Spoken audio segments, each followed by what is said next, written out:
हाय, मैं शर्मिष्ठा सचिन गुप्ता की टीम से। आज हम सचिन जी से ऑस्ट्रेलिया पढ़ने जाने के रिलेटेड कुछ क्वेरीज करेंगे।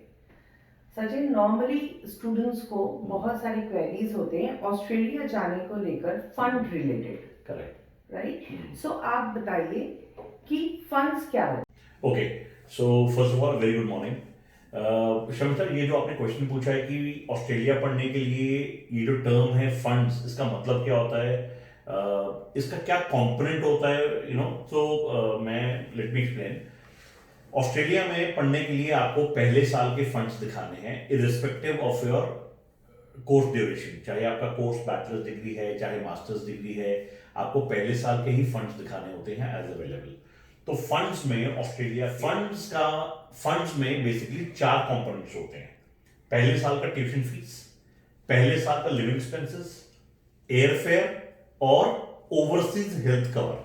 ये चार कंपोनेंट्स हैं जो मिलके जिनको फंड्स बोला जाता है। जी ठीक है, हाँ जी। सो ये फंड्स कौन प्रोवाइड कर सकते हैं या कौन इन फंड्स को इशू कर सकते हैं या किस तरीके से कर सकते हैं? करेक्ट।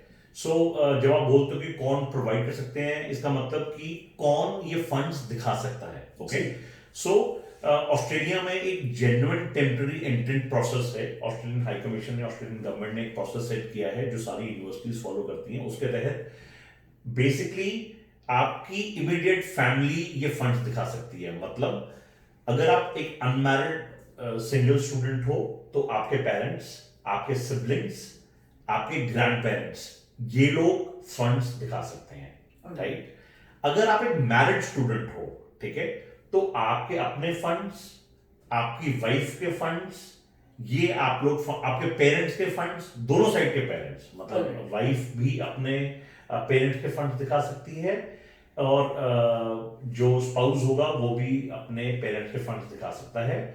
हाउएवर इस केस में ये डिपेंड करता है कि प्रिंसिपल एप्लीकेंट कौन है। तो स्पाउस केस में जो प्रिंसिपल एप्लीकेंट होगा, ठीक है, उसके फैमिली के फंड्स वो हम लोग शो कर सकते हैं एज अवेलेबल, स्टूडेंट शो कर सकते हैं एज अवेलेबल। ऑलराइट। या स्टूडेंट्स काफी बार पूछते हैं कि उनके जो अंकल्स हैं या कोई लिटिल फार रिलेटेड हाँ, जो रिलेटिव्स हैं हाँ, या फादर के फ्रेंड्स हैं, उनसे वो फंड्स क्या करेक्ट ले सकते हैं? Correct correct. So this is a very good question Shamita, because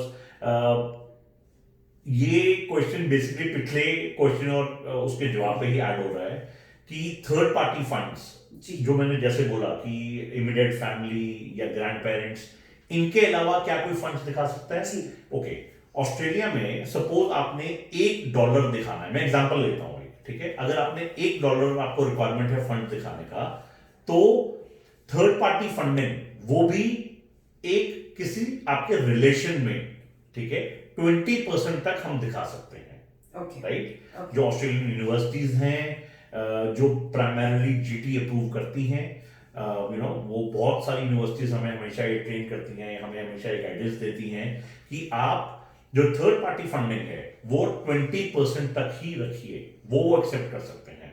third party में सबसे ज्यादा सेफ कौन है?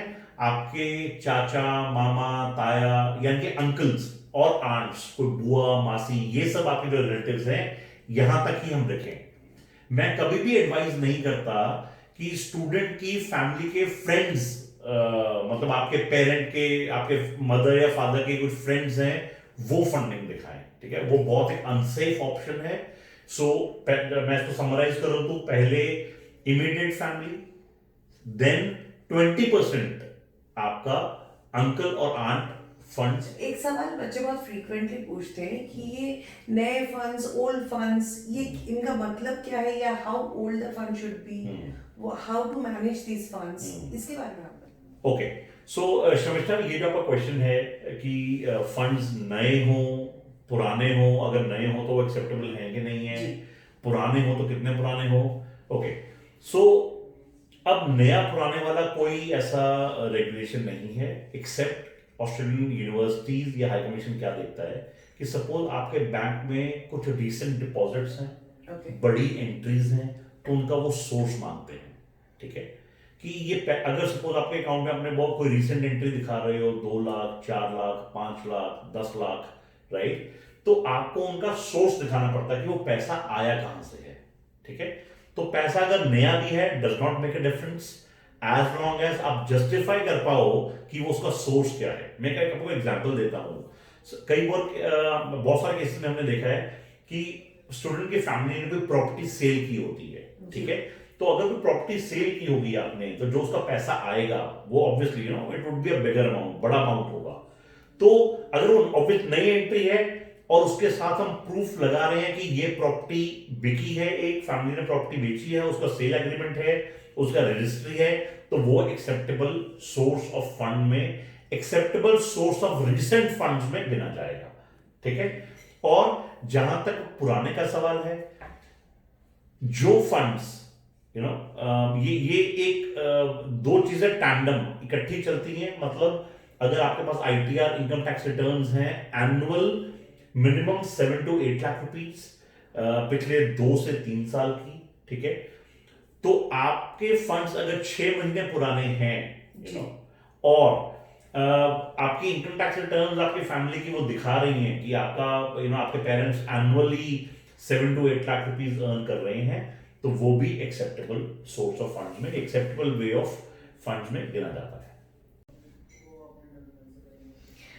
जैसे कि हम जानते हैं कि पंजाब हरियाणा नॉर्थ इंडिया की तरफ बहुत ज़्यादा हमारा, actually India is agriculture based country, so बहुत फार्मर्स या एग्रीकल्चरिस्ट होते हैं जिनके बच्चे बाहर पढ़ने जाते हैं, राइट, तो वो अपने फंड्स किस तरह से शो करेंगे? Correct, true.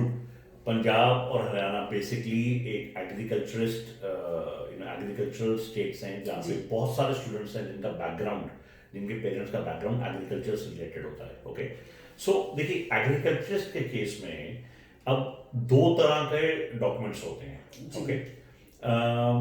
एक, जब भी कोई किसान या फार्मर जब अपना फसल बेचता है, ठीक है, कमीशन एजेंट को, राइट, तो उसको एक जे फॉर्म मिलता है। J form basically is nothing but एक रसीद है आपकी फसल की बिकाई का, ठीक है।